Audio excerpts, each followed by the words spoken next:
right? Can you hear us? Jeff Graham? Yep, loud and clear. Yep, I can hear you just fine. Perfect, thank you.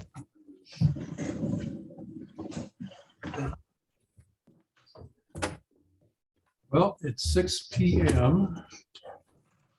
Let's get this joint meeting to go on. This is the joint meeting, the May joint meeting of the RDC, the RDA, and the EDC, which is the Redevelopment Commission, the Redevelopment Authority, and the Economic Development Commission. We have various folks here from each commission. We need to go through the pro forma stuff of roll call, determining quorum, and approval of minutes for each commission. So let's start.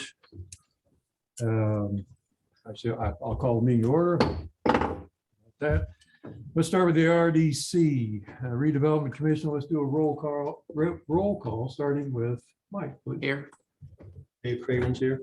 Craig Campbell here. Steve Denny here. Lynn Mellinger here. Dan Maddox here. Excellent. We do have a quorum. Has everyone had a chance to look at the meeting minutes from the previous meeting, the April 7th meeting? Yes, and I'd move to be approved. We have a motion to approve the minutes as written. Do I have a second? Second. We have a second. All in favor, signify by saying aye. Aye. Any opposed? Hearing none, the April 7th meeting minutes from the RDC have been approved.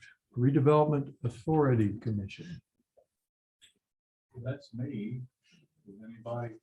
Jeanette was hoping to make it, but she'll be here in time, but I know Michelle cannot. We don't have a forum, so we'll just go ahead and if somebody shows up, then we'll convene their saying. I never want to hear for this one. I had accepted, but I don't see him online. Okay, so we'll do that too. So we'll just we'll handle those if we get a chance, and if not, they can be tabled and those folks can handle those steps in their next meeting. Well, you, Jerry, we're going down to this. Yeah, so new business, the annual financial budget for the TIF district. Baker Tilly presentation, please.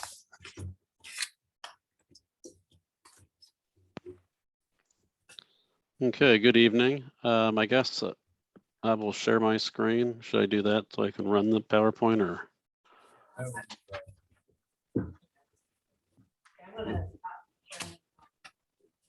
How do you want me to do that? Is that what you want me to do? That's up to you. Do you want me to share mine and go through it as you roll through? Would that be helpful, or do you think it'd be easier on your end? I can just do it on my end. Let's go that route. So let me bring it up.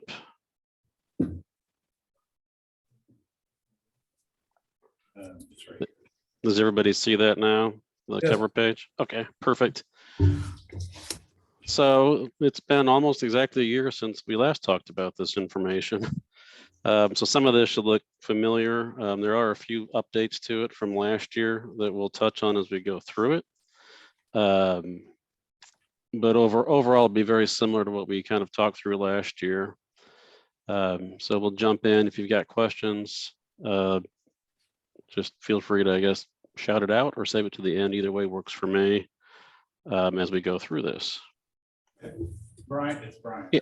Yes. It's Brian, it's Scott Resky. It would be a good idea to go through the basics, just because we're gonna have some deeper discussions on the whole TIF issue anyway, and a lot of times, I know I am confused on some of the terms. I think it would be good to review that and go over the basics. Just in other words, don't speed up on your first slides. So make sure.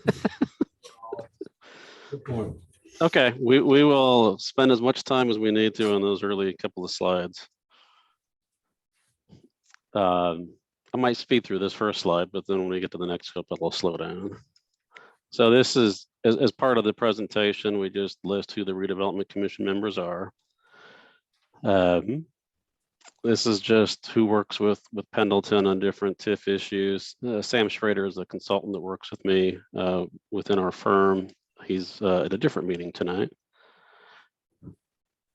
So here's the next couple of slides we'll focus on, which does have some of that basic information in it that you want to talk through. So just kind of big picture TIF mechanics as we've labeled this slide.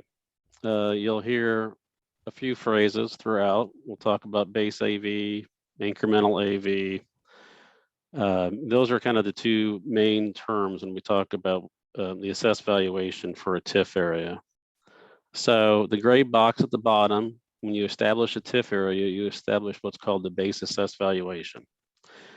And so what that is that's the assessed value that's in place on those parcels when you establish that TIF area as of the January 1st prior to passing the legal documents to establish an area.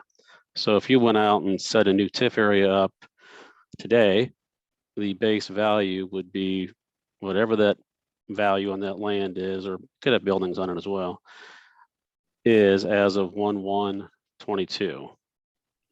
So the earliest you could actually start collecting what's referred to as incremental assessed valuation would be whatever is assessed as of 1/1/23. It is good to note that that base AV could fluctuate a little bit from year to year. We do a process which is called the base neutralization process, which tries to take into consideration if there's trending in an area, you don't really get the value from that on the TIF side, and you don't get hurt from it either. What you try to do is capture actual real growth in a TIF area, or if there's a real decrease in the TIF area, but we don't try to capture trending. So the base AV is set, but it can change a little bit from year to year, typically not a very big change from year to year. The green portion is the incremental assessed valuation portion. That's where your TIF dollars are going to be generated from. And that really is the increase in the value on a TIF parcel. We'll talk through some of your incremental numbers here in a second, but it's the new growth on a parcel. So you put a TIF area in, maybe you have a wellness building go in, or you have a warehouse go in. The growth on that parcel is what's the incremental assessed value. And that is what is used to then pay for project cost. It could be pay for bonds, debt service, it could be pay as you go projects, but that's the portion that you get to capture as TIF revenues. The current TIF areas have a 25-year life to them. However, that 25-year life starts when you have the initial obligation, and that's the debt obligation. If you just use your TIF area as pay as you go, but you do not obligate it to a bond issue, then that 25-year life really hasn't started yet. And you have an area that's like that where there's no bonds associated with it yet, but it is generating some TIF. And until that gets obligated to a bond issue, that TIF area could just keep going. But once you do obligate it, then it does start the clock on it. We refer to it as the clock on the TIF area starts at that point in time. At the end of the TIF area, whether that's terminated because it reaches the maturity of the TIF area, or you pay off bonds and you decide we're going to end this TIF area earlier, which you could do. At the end of that, all that assessed valuation turns into the blue box on the screen, which is your post-project assessed valuation. And then all of that goes into any of the taxing units budget calculations. So the schools would have that, the county, the township, the town would all have that additional assessed valuation that would flow in. And typically, if it's a good sized TIF area, it's going to offset your tax rate. And the year that all would hit, and you would have a decrease in your tax rate at that point in time. It doesn't necessarily mean there's going to be new money that flows in, simply because the way the state budgets work and you're limited on how much a fund can grow from year to year. You could have a CCD fund, which is really assessed value based. That could see a growth in revenues, but like your general fund, that has a limited amount of growth potential. And typically there you would see more of a tax rate impact to the positive. And if you had debt outstanding that was paid from property taxes, that would be a reduction in that rate as well. So that's just kind of some of the, when we talk different assessed values and things like that, those are the different pieces of that. There's also sometimes when we talk about, you'll hear the phrases TIF areas, EDAs, redevelopment district. What do those different terms mean? And so this next slide shows kind of the different layers, and I look at it as different layers within a redevelopment district. So starting from kind of the smallest area, which is the allocation area, which is the peach colored portion in the middle. That's the area where you would capture the tax increment. So that's where you capture the growth on those parcels that I mentioned that may have an increase in value. Now, you could also have a tax allocation area that, you know, it doesn't mean it always goes up. You could have some parcels go down. So those negatives would get offset by the positives, but that area is the area where you can capture TIF dollars. It's kind of the smaller portion.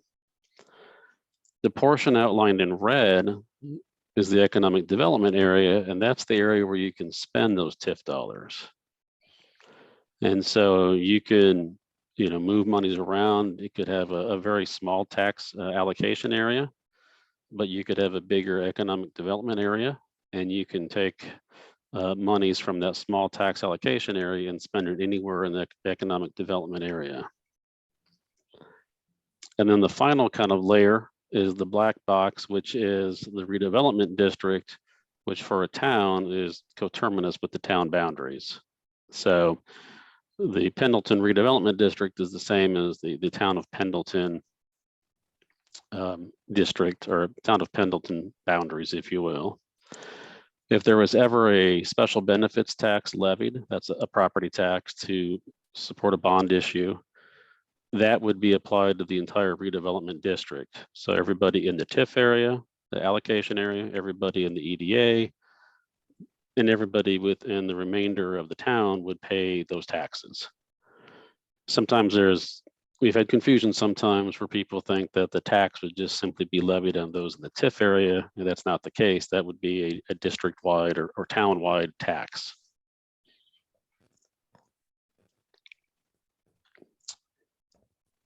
So there have been different legislative actions taken for how long a TIF area can be outstanding. For the town, you have one that is in the kind of middle box area where it had a 30-year life after it was established. And your other two areas are in the bottom box, which has that 25-year life that I talked about, one of which has started and one of which has not yet started.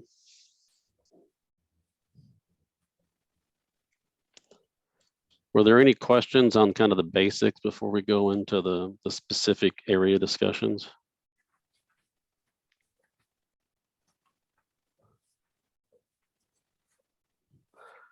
Well, if something comes up, if you think of something, we can touch on that at the end, but otherwise we'll just kind of keep going and roll into the first TIF area. This is a tax allocation area, right? Correct. Well, I mean, here the EDA is the same thing as the allocation area.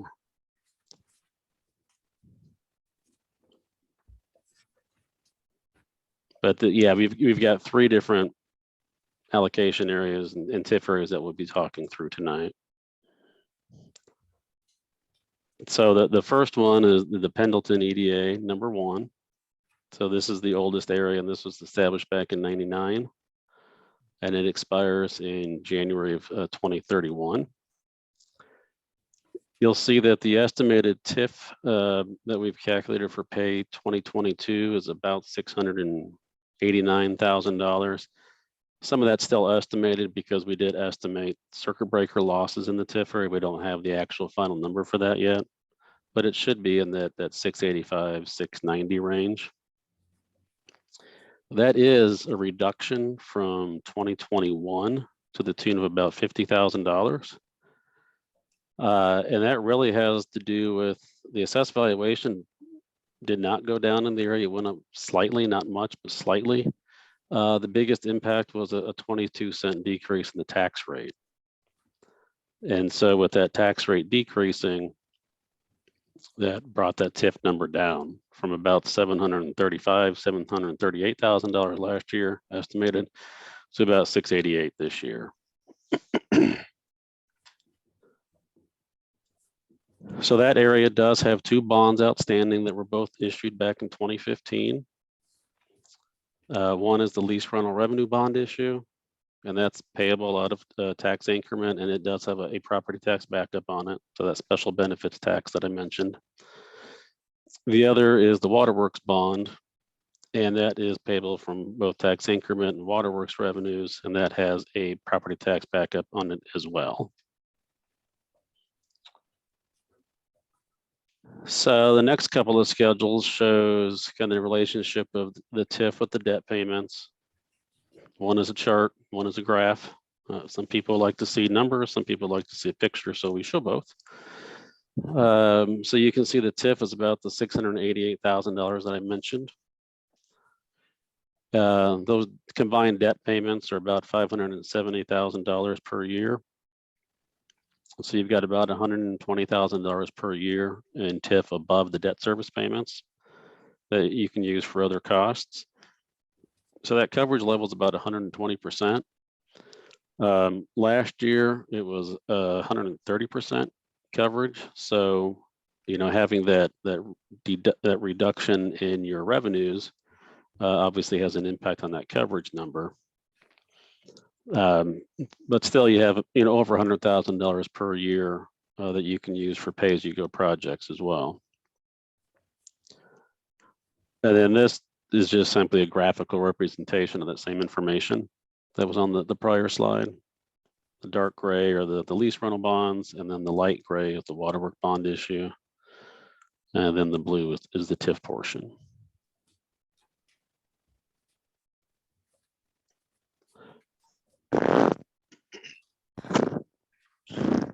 But I'm a little carried away there. There we go. So the next area is the consolidated redevelopment area, number 1. And this is not yet pledged to anything. So this was created and then expanded. We're estimating about $138,000 in TIF coming in for 2022 from this TIF area. And you know, as I mentioned, the clock has not started on this area yet. It's just creating some revenue that you can utilize. The third area is the Fall Points area. This area actually does have good TIF revenue coming in for Pay 22 to the tune of about $375,000. That took a while to get off the ground, longer than what we were anticipating, just some of the delays in the project. But now it is assessed. The wellness portion of that is about $350,000 is coming from the wellness parcels. The other 25,000 are coming from the remaining parcels in the TIF area.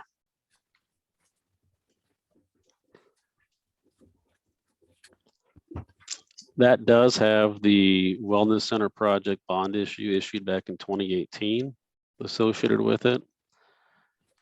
Also associated with that would be those $8,000 per month payments that the town is also making. And then as you can see in this schedule, we show the TIF dollars, $375,000, the top line. And then we show the annual lease rental payments of about $125,000 per year. And then the annual number for the monthly payments of about $96,000 per year. So even with those two payments, those payments made, you're ending up with about $150,000 per year of TIF that can be used for other costs and expenditures. And the coverage in this area is very strong at 300%. So that TIF number came in higher than what we had estimated. So I was very happy to see that number coming in that high. And then same as before, here's a graph that shows it with your lease rental payments on the bottom, your monthly payments, and then your estimated TIF dollars as well. So finally, we've had a conversation on that area where there's actually TIF coming in. So I was excited to see that this year. I'm also then just listing out some future projects looking to be funded with TIF revenues, and just pulled this off some of the information that we received. So the depot parking lot, Broadway drainage project, a few more kind of drainage project pieces. Each of those were showing up as a couple $100,000. And then one that we didn't have a number for, but was listed as a potential project was a sidewalk trail system that would connect the historic residential area to some of the neighborhoods west of I-69 as well. That's not an exhaustive list of projects, but just some of the bigger projects. And then just a real quick kind of conversation on impacts, which we're supposed to cover as well. So just when I talk overlapping tax units, who makes up that tax rate? So that's all the different components. That could be your townships, the library, school, town, county, that make up that tax rate. And then what are some of the impacts on other units? If you're not capturing the personal property assessed valuation, that has an immediate impact on the positive side, flowing through to budgets for different units. You could decide at some point in time to pass through a portion of the assessed valuation from one or more of your TIF areas, and then that would have an immediate impact on the budget. Any types of new jobs for people that come in that locate within Madison County does increase the local option income tax revenues, and that town would get a portion of those. And then if there was a referendum in place, that would get the captured assessed valuation would go into that calculation for that referendum. So that would help with that tax rate calculation for that piece. The TIF does not get the benefit of a referendum tax rate if there was ever a referendum put in place. And then after the TIF ends, as we showed on one of the earlier slides, you're going to have all that increased assessed valuation is going to flow into the tax base. So all of the different taxing units would benefit at that point in time. And that is the presentation. I don't know if anybody has any questions on any particular TIF area or anything they want to circle back on. First TIF area is the waterworks, water tower. Which were the roads TIF that was done out west of town? Is that, which one is that? Is that paid off? I think that was the Series 15 piece, the lease rental revenue bond piece, wasn't it? There was the waterworks piece, and then there was the lease rental revenue bond piece.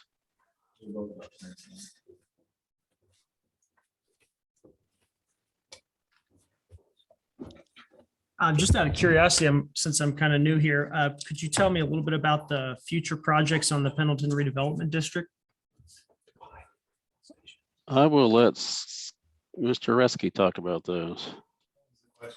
Oh, just very high level, the future projects to be funded with TIF revenue. That's the page 19. Yeah, so those projects, two of them are Storm and one's the depot parking lot. That project, depot parking lot, was under design, and then Synergy came to us, CenterPoint came to us and said, hey, that regulation station, the pressure station there, we'd like to turn that back over to the town, which would have added quite a few parking spots. So we stopped design and we're waiting until we actually take possession of that, and then we'll complete that parking lot, and then we'll probably go ahead and the alleys. Part of our downtown plan is to start to brick the alleys to make them more attractive for Pedestrian, downtown. yeah. So we would, the first alley we would brick is the one that connects to the depot parking lot. Gotcha. Okay. Then sort of in concert with that, although it can be separate, is there's a drainage issue where water around the fire station gets very high, it can't drain fast enough. So we need to increase the pipe size there. So most likely, we're gonna look for an opportunity to do those projects together because it'll be most cost effective. And the other thing for that to happen too, we'll look for a grant. We'd like to do projects that have grants associated with it. Yeah. Is the obvious reason. Sure. Then Elm Street, Madison Avenue, Main Street, drainage, there is a drain line that's probably well over 100 years old that runs along the railroad bed. And when the sewer lines were put in, upgraded for federal law, they had to disconnect any yard drain, gutters, that sort of thing. And also the line is pretty much collapsed or plugged up. So water can't get out of people's yards in that area. So that's another project. On that one, we're just waiting. We put in for some grants, several stormwater grants. We only got one that has to be associated with the state road. So we'll keep applying for grants for that one. And then the sidewalk trail system, the town actually owns some land out there that connects to the industrial park. And that is, I think, roughly 800 feet wide. We've got a water main that connects to the water tower, and some of our main electrical lines run through there. And the hope is to make that a trail, connect it to Paul Creek Parkway. We've got an old truss bridge out there that take it over, probably connect to Taylor's. Okay. Oh, thank you. Now, what's been taken off of that is because now we have the impact fees.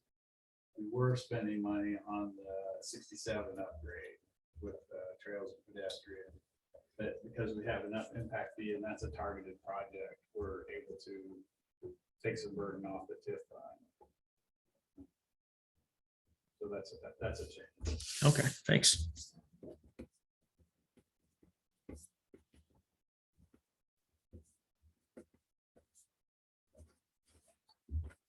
Anybody else have any other questions for Brian regarding the Dave? Yeah. Brian, so if we identify areas that we could center potential growth or areas we want to recognize as TIF, if we go through the procedures, could we start collecting in the 1 of 23? And but then the time clock doesn't start until we actually start drawing revenue of that areas developed. Am I understanding that correctly? Yeah, you could establish TIF area if we did it, by the end of this year. Went through the process, which is Redevelopment Commission, Council, Plan Commission, then back to the Redevelopment Commission. That would set the base as 1/1 of 22. So then 1/1 of 23 would be the first year where you could have assessed valuation that you could capture. So your first TIF dollars could be in 2024 at that point in time, based upon the 1/1/23 assessment date. Now, if they do an improvement on that assessed property, is that when the TIF clock starts, or does it start when we start collecting? If somebody did something on their property, but you had not entered into any type of debt obligation, then that clock has not started yet. So you could capture, a few years, then you could say, okay, now we're ready to do a bond issue, or you could not do a bond issue. So that would not start that clock yet. So really, it's when you get a bond to do something, then that'll start the clock. Yeah, bond, ban, loan, some type of pledge of that TIF So towards something. in theory, if we never get a bond, then we could. I will say it's the way the law is currently written. It's been written this way, it's probably going on 10 years. I'm a little surprised that nobody's ever come back to kind of close that loophole that you could have a TIF area that just goes on. So we would just want to, keep an eye on that each year when they have, and we keep watching it every year. They have legislative session, but nobody has come back and suggested, hey, let's make it 25 years from the date it's been established. Brian, But yeah. I had one other question. If we have an expected percentage of growth and we know we have to do a certain percentage of infrastructure improvements, then by increasing the tip and stuff, be able to do better projected budgeting moving forward to keep those capital improvements and get those infrastructure stuff in place. Am I thinking right? I mean, if not, then our revenues, expenditures will exceed our revenues. So by building that tip fund up and having the money available for future projects, as we know, development or areas that have been targeted. Am I thinking right, Brian? Are you talking about establishing new TIF areas or just building up your balance in these areas? Going up the balance and stuff as you know, projected projects, because looks like in 2024, we had a negative operating balance, and then we go back into the green in 25 and 26. As we know, we got expected potential growth coming over the next few years. Yeah, I think it's you build that balance up to make some of those payments. So if you've got a number of those projects that were listed on that schedule, I think it does make sense. You build that up, and then you've got those payments. You pay those projects off. So yeah, in that specific year, you're going to be, you're going to spend $1 million when you only brought in 800,000, let's say. But you were building those balances up for that specific purpose. So I think that makes sense. You kind of build it up, and you can pay those off. Now you may have some projects that are going to be too big to just kind of say, we'll build that money to pay it, and that's when you would do a bond issue. But if you've got smaller projects, it doesn't make sense to do a bond for $200,000. Sound like it might be more sustainable budgeting, if we know we have big projects or infrastructure improvements coming down the road. Yeah, I think certain bigger projects where you can spread that cost out over a number of years, and you know what that number is, then you have the coverage piece you can use for those other kind of pay as you go, build up that reserve or build up kind of that balance, if you will. But for like these smaller projects, unless you wanted to package a number together, you said, well, we got 3 or 4 projects, they're each about $250,000 or $300,000. Well, then you start to look at, well, maybe it makes sense to do a bond of some sort. But if it's, we're going to spend $100,000 this year for these kind of projects, and then $100,000 we've got budgeted kind of next year, I just think using balance makes sense for those situations. Thank you. If I could do, so on that spreadsheet, I'm going to update it, the 2022 numbers, and then use that to project forward on proceeding on. So those numbers a little outdated, need to update it based on what Brian just gave us, and then also some of the payments that need to update. Yeah, and I can send you I could fill in some of that information on the sheet if you want me to, and send it back to you. Okay, that'd be great. Okay, I'll do that.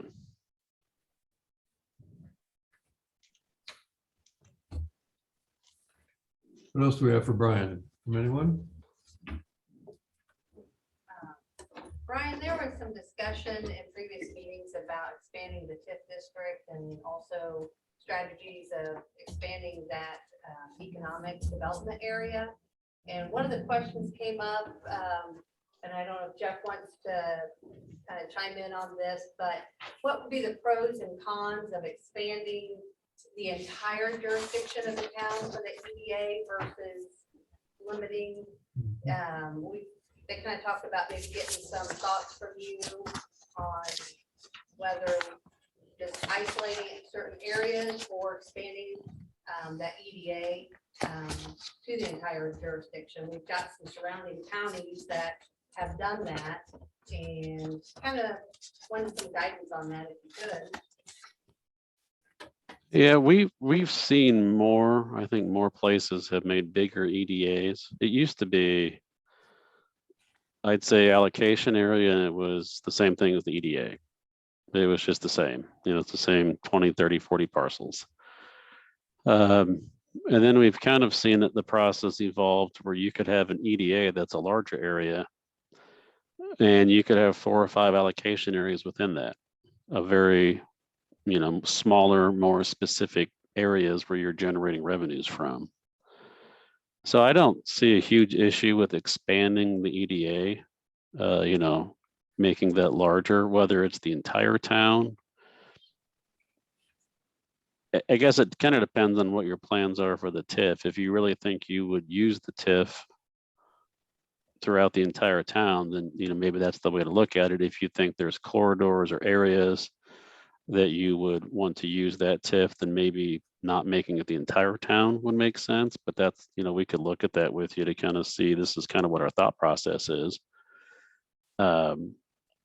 The key are the allocation areas. You don't want to make an allocation area that has, let's say, a bunch of residential in it, because you can't capture residential unless you did a residential housing TIF, but you can't capture residential, but residential TIF can have a negative impact on the larger TIF area, just the way that whole neutralization process works, where it could screw up your factor. It can make the base go up more than it should because residential growth is going up, but your commercial's not. So you could all of a sudden create a loss in a commercial TIF area, not because the AV went down, but simply because it didn't grow as fast as residential, which, right now we see residential assessed values are exploding in a lot of places.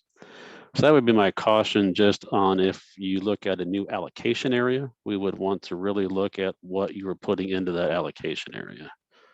EDA, you've got more flexibility on that side. I don't know, Jeff, if you have any other thoughts on that. No, I I agree with you on that, Brian.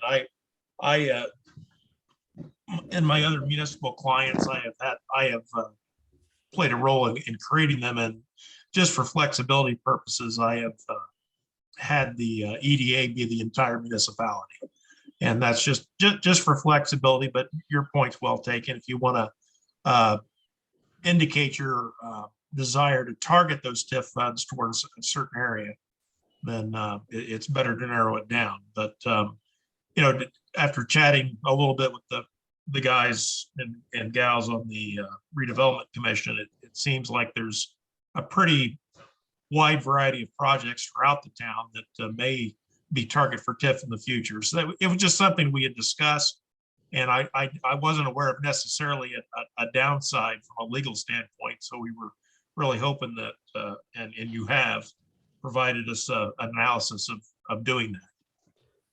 I think that makes sense. If it really, does have widespread different areas and things like that, I don't think that would hurt. I don't see the downside to it. Okay, thank you.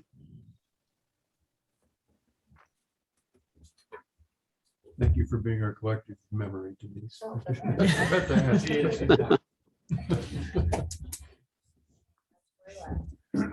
Any other questions for Brian? From anyone? Hearing none. Thank you, Brian. Very thorough. Very good. Thank you. All right, thank you. Have a good night. Appreciate your help. Yep, no problem. All right.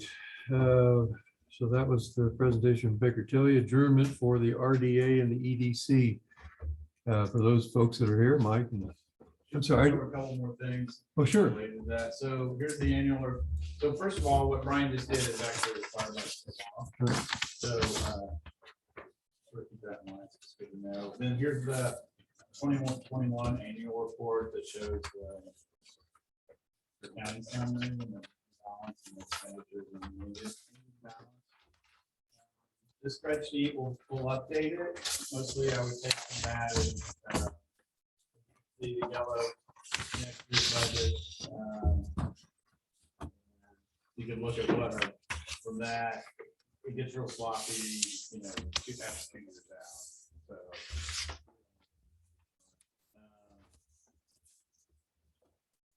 and the 200,000 per project, it's, like I said, it's dependent on the grants. So I have it spread out a little bit.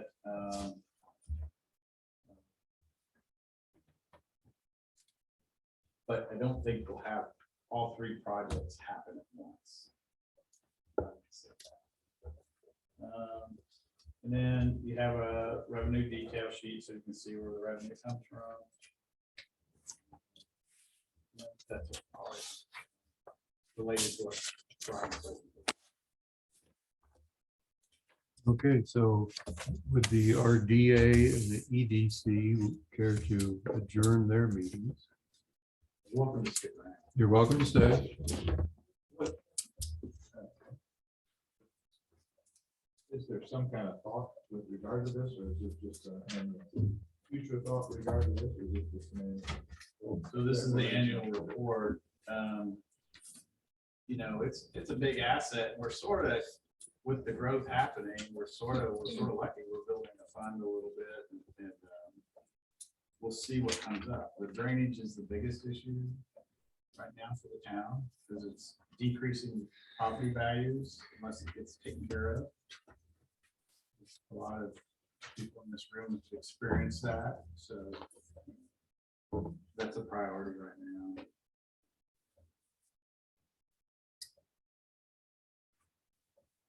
Okay.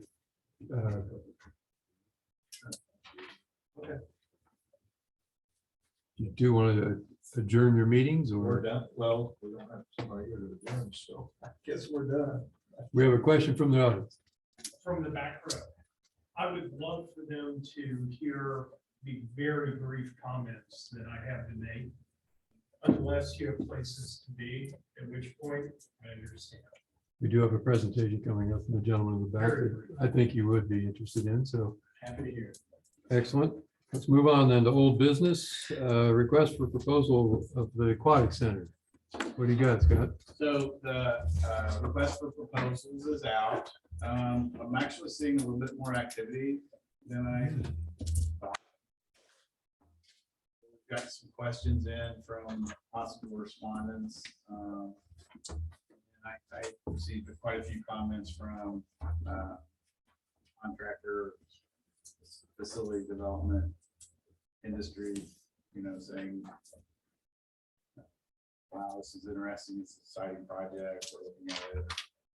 So that's good, because we do want to be competitive. And so that's really all I had on that. It's Denise and Mrs. Flecker's memory here. Do you remember when they're due? June 30th is the Yeah. submission. June 1st is for deadline for clarification. That's all I had on the pool. Okay, That's one of the questions I had, and just Okay. from a person who lives in town. Did we think of, I'm sure you thought of a lot of different things, but the pool itself, the brown pool, would seem to me to be the location for a water park, using the equipment that's already there. Is that something that anybody considered to keep the cost down on the project? So the park does look like they're gonna put in like a splash pad, and that is most likely where the real pool is. But both pools are out. One's 50 years old, one's 40 years old. So in the high school and brown pool. So both would take about $5 million to rehab to get some more life out of them. Well, you answered my question. Okay. Because thinking about a water park there, where the pool is now. Okay. And that's sort of that's a park. Yeah, they want to do that. there's also the issue of the new pool moving out to the wellness center because of space. We couldn't put it in the area where the brown pool is. Right, the footprints. But if in that big price thing, if you put a splash park out there, if that was in the consideration, then there wouldn't be anybody to be able to go out there. The kids that would go out there wouldn't be able to. Right? So that was my concern. So this is an open-ended request for proposals. So we could easily have, most likely, I think, the proposal that we'll get will be build, own, and keep, not build, own, and transfer. And they will put a lot of amenities on there, and it'll probably be maybe splash and safari, indoor stuff and outdoor stuff. So all we want is our competitive, our recreational competitive swimming minimum requirements met. And then whatever they want to add to make it profitable, the more power to them. It has to be profitable for respondents to want to participate. You answered my question, so thank you.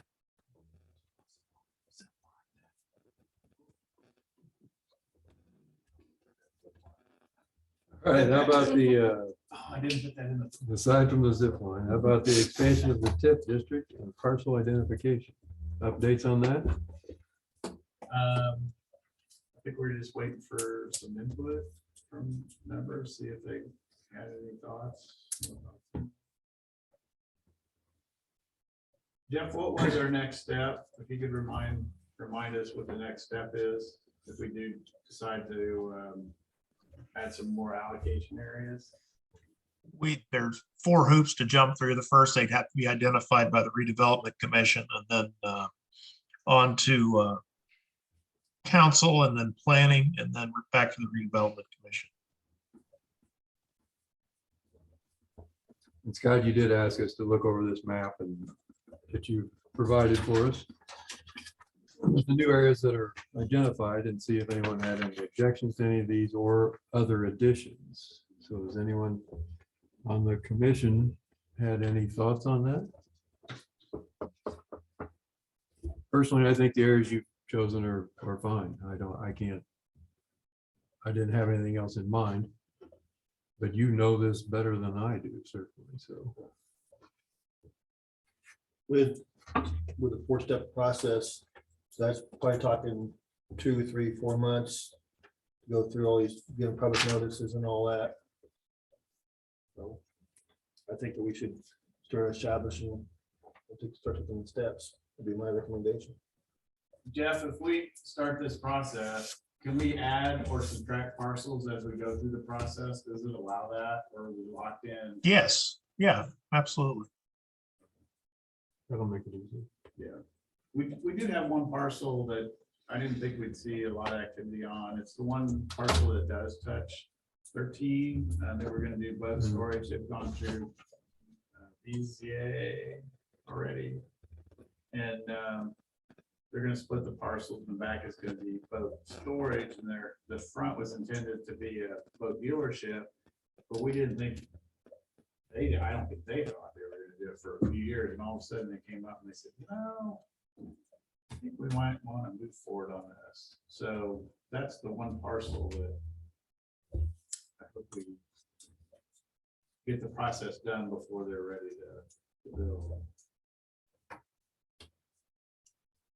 So do we need a motion to start the process? I guess so, right? Right, Jeff? Sure, you can move and to direct myself and other town officials to begin the process such that the first official's final action could be taken at the June meeting of this body. Because we had to post it. Yeah, there has to be yeah, exactly. Do you have a motion from the commission to start this, or do we need more discussion about it? We talked about it a lot. I'll make a motion. I'll second. We have a motion and a second to start the process of expansion of the TIF district as designated on the map that Scott's given us. All in favor, signify by saying aye. Aye. Any opposed? Hearing none, motion passes. So Jeff, we're in your hands. Good deal. Well, you'll have something to vote on in June, and if all goes well with the other bodies, you'll have it back in your hands in July to finish it up. Perfect. Thank you, sir. All right, new business, tech business in the I-69 interchange master plan. We had a meeting with the gentleman sitting in the back row, Mr. Martin Schrader and Ken Remenscheider. We know Ken well. He's been very helpful to the town of Pendleton from Kinley Horn. Mr. Schrader wanted to talk to us about some possibilities of the technology area back there. Dan, could you talk more about? Yeah, I'd be happy to. Yeah, we had a good meeting with these guys along with Greg Martz of GM Development, which is a guy who in his business specializes in build, operate, transfer modeling. And And so as we spoke, Martin's company has an interesting idea for edge computing data center, which is pretty intriguing and could be an interesting launch pad to get the Advanced Manufacturing Technology District build some momentum there. So Martin, would you like to share? I think you could probably speak a little more eloquently about the project than I can. Thank you, sir. Ladies, gentlemen, commissioners. So through an old friend, dear friend, Ken, we've taken an interest in several central Indiana, what I consider, and by way of background, I live in Indianapolis,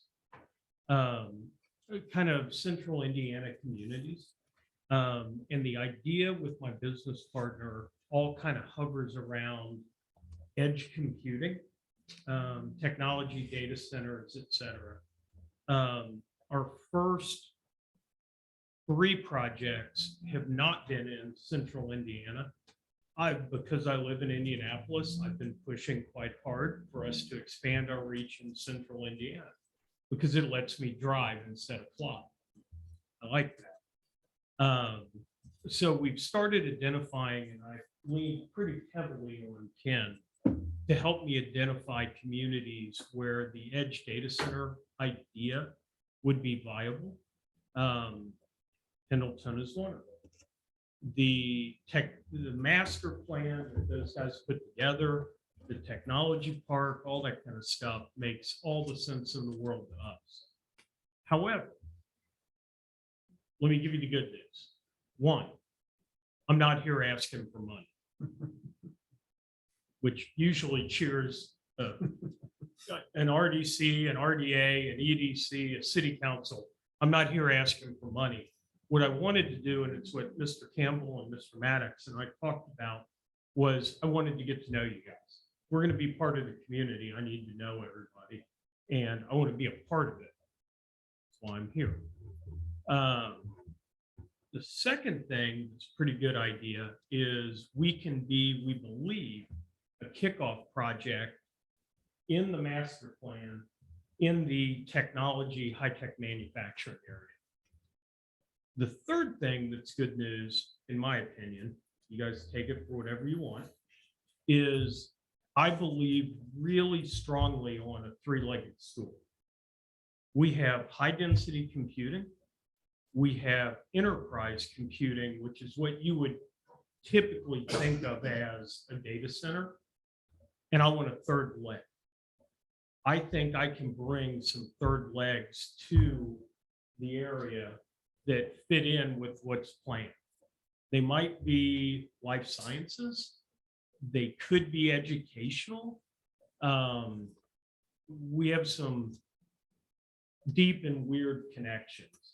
But what I want to have is a project where if one of them works, I'm okay. If 2 of them work, it's awesome.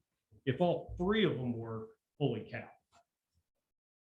I think that's what Ken is programmed into what that whole area would be.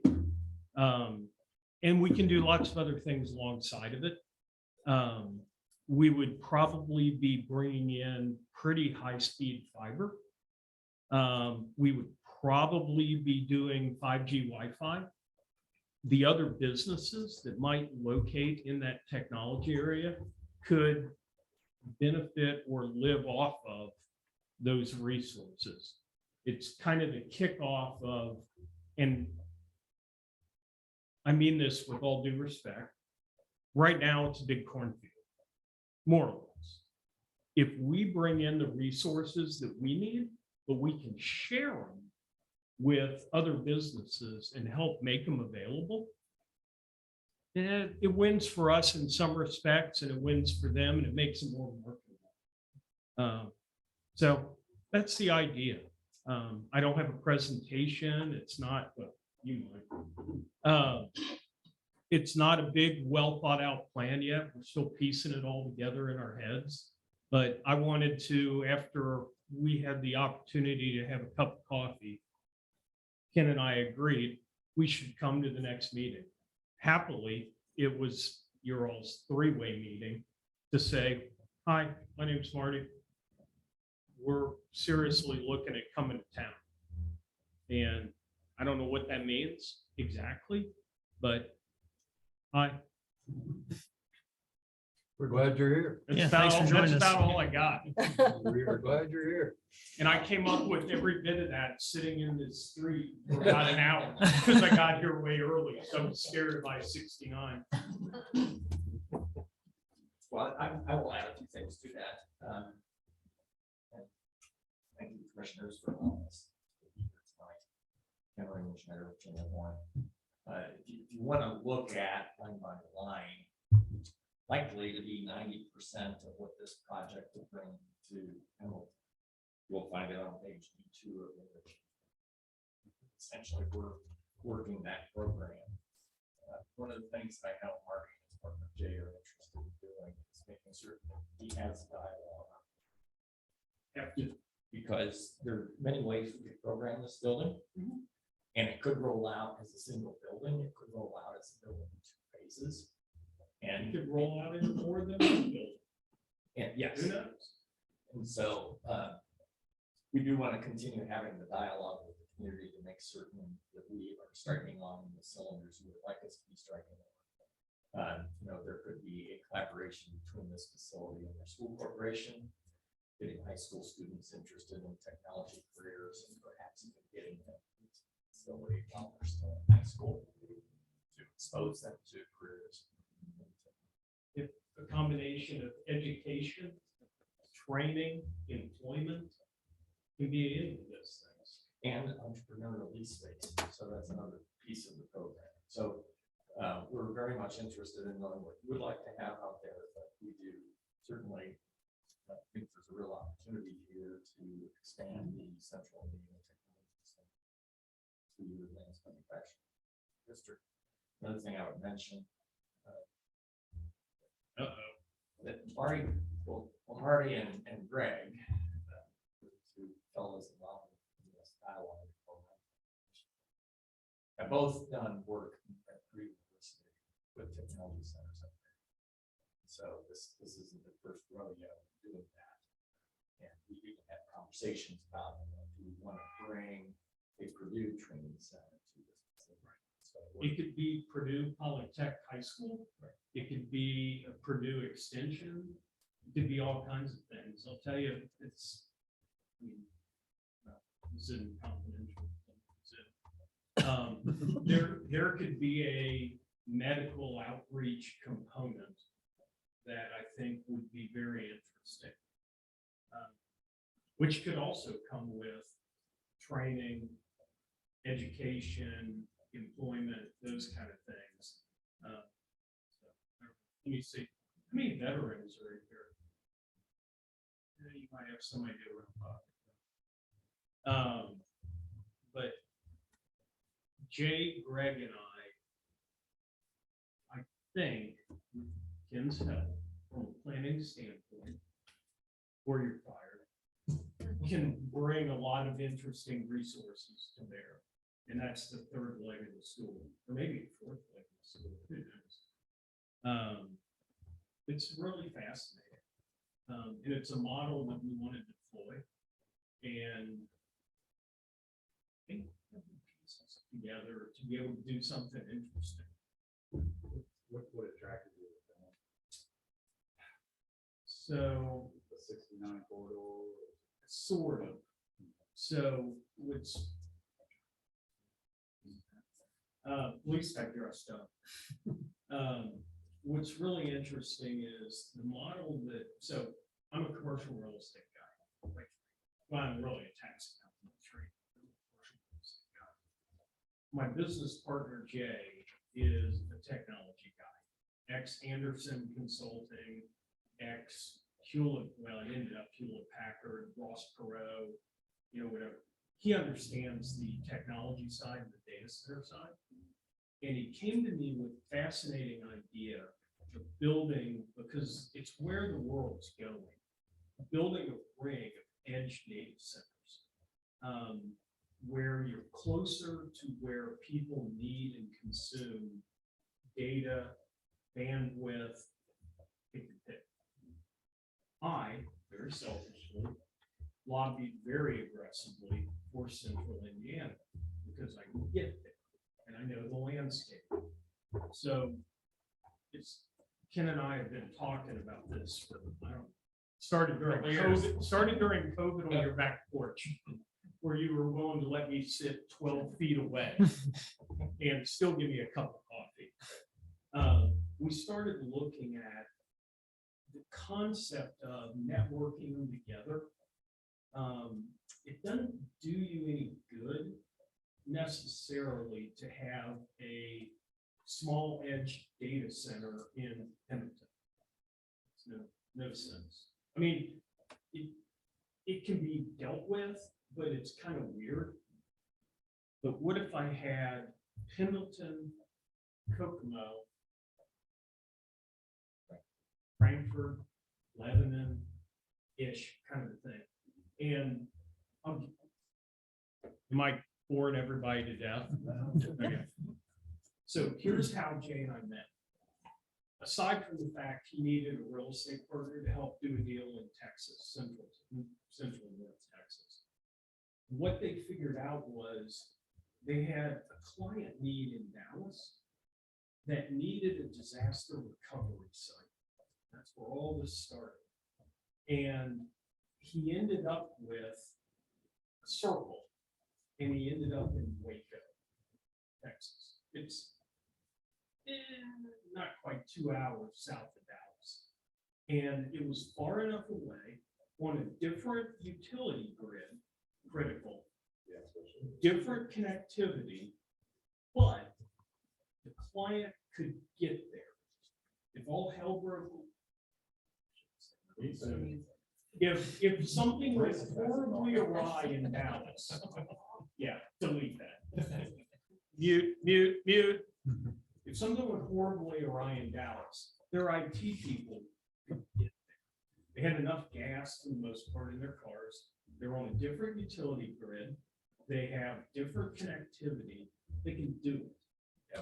To fix it, you know, it's a replication that, you know, if I really have a problem, I can go.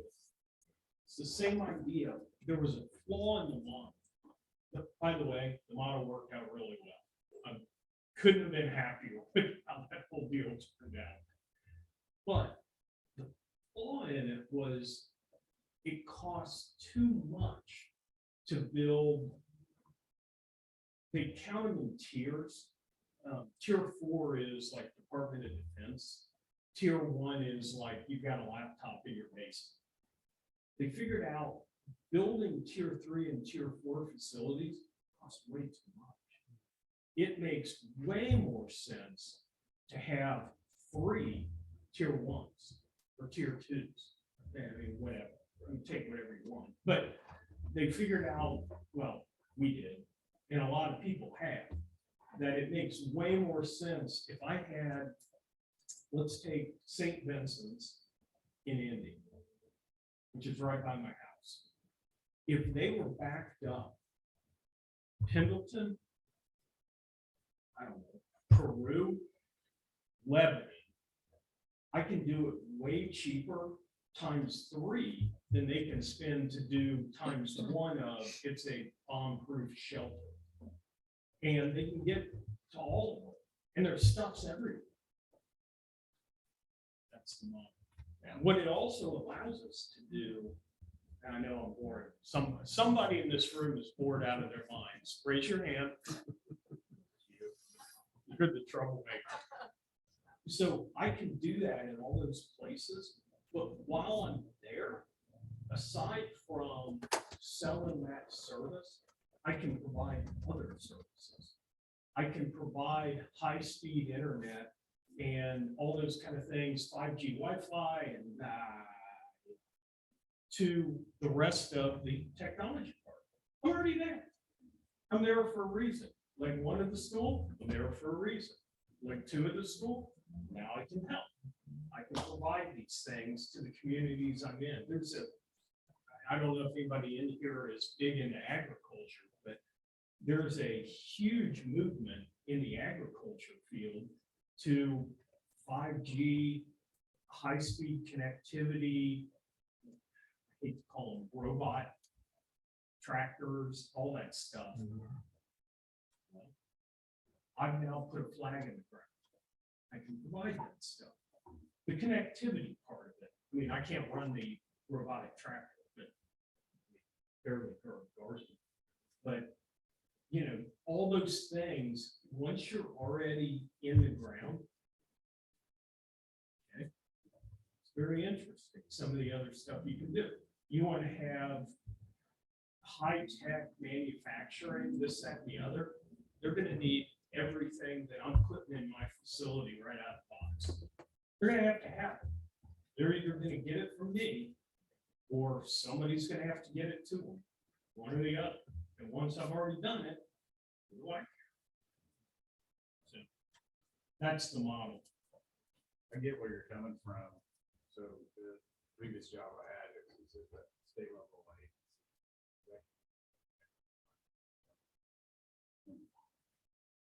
Exactly what you said. You gotta be a gas tank or less away. Yeah. For your back. Well, here's how Jay figured out Waco. Beautiful story. He's a colossal pain in the ass. I love it, but a huge pain in the ass. He went out to the parking garage of his client. And it's a publicly traded company that you would recognize the name. I'm not allowed to say it, but you'd know who they are. He literally paced back and forth in the parking garage. He said, "How much gas is in your car?" You live over there? Yeah. Oh, an eighth of tank. Okay. How much gas is in your car? Quarters. 3/4. Okay. Sir? Okay. Yeah. You're cool.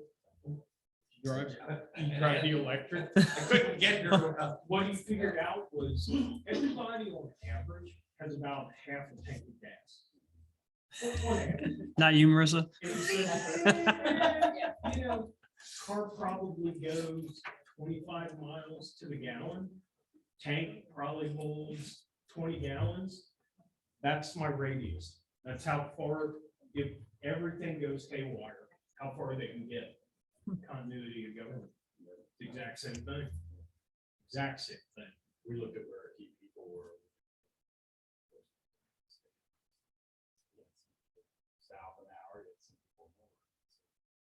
Right. some people will be at our side is Ball State. Hmm. But for the people that were south. Yeah, if you lived in Franklin, Right. that's completely different. Right. So that's how we figured out how to put this facility that we did in Waco, Texas. It was, I hate to say that scientific and that unscientific. No, it's that practical. Yeah. He's like, yeah, most of them get there. They have to, you know, we'll see what happens. I will add that out of the initial meeting that Dan and I had with Mr. Schrader and Mr. Remington. By the way, please call me Marty. Oh, Mr. Schrader is my father. Okay, the meeting we had with Marty and Ken, Marty made a point of saying that one of the things that he does on any of these projects is to not only meet with the community, but he brings a great deal of respect to the community. So he has no intention of just blowing into town and saying, here's 5G for everyone, and now y'all Right. and I owe just me left. this. Yeah. Yeah. He has a great deal of respect for the communities he works with, which is what we love here in Pendleton. So, And I wouldn't come here if I didn't want to be part of the community.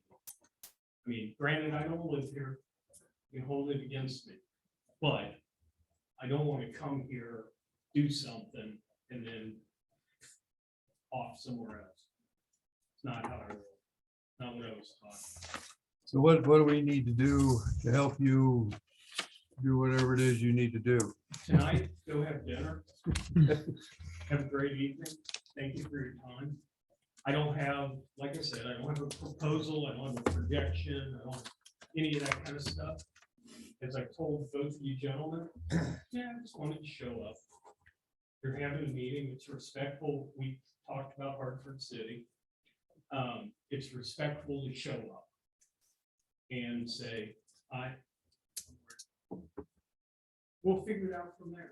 I don't know where it goes. Maybe it goes nowhere. Maybe it's a unbelievable success. No clue. I know you guys have some faith in Ken. That's why. He's my neighbor. We banter all the time. Yeah, my neighbor. But yeah, I don't have anything in particular. Okay. I'll be in touch. You know, if it's interesting. I'm sorry. Yes. And please let us know if we can be of any assistance when you're mulling things over or. Yeah, once we figure it out, and I wanted to give everybody, I get paid extra for handing these out. Feel free to throw them away. You already have one. I got one. Thank you. Thank Smell you, the Marty. tree. You do not. You do not. You already have Got it one. right here. Here's one for you, sir. Got your pen so I can sign it. So I appreciate your guys' time. I'm sorry I talked that long. Well, we appreciate you coming. Yeah, thank you. Thank you for the presentation. Ken, thank you so much for your continued assistance with Pendleton. We really appreciate your help. Happy to do so. All right, is there anything else the RDC needs to discuss this evening? Or Scott, is there anything else you need to discuss with us? Or anyone in the audience? Hearing nothing, do I have a motion to adjourn? So moved. And a second? Second. All in favor, say aye. Aye. Meeting adjourned. Thank you all very much.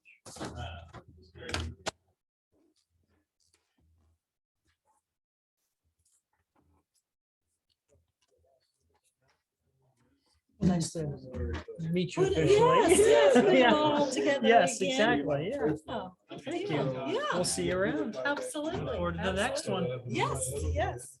Looks like it stopped raining too. Yeah. we're going to the state.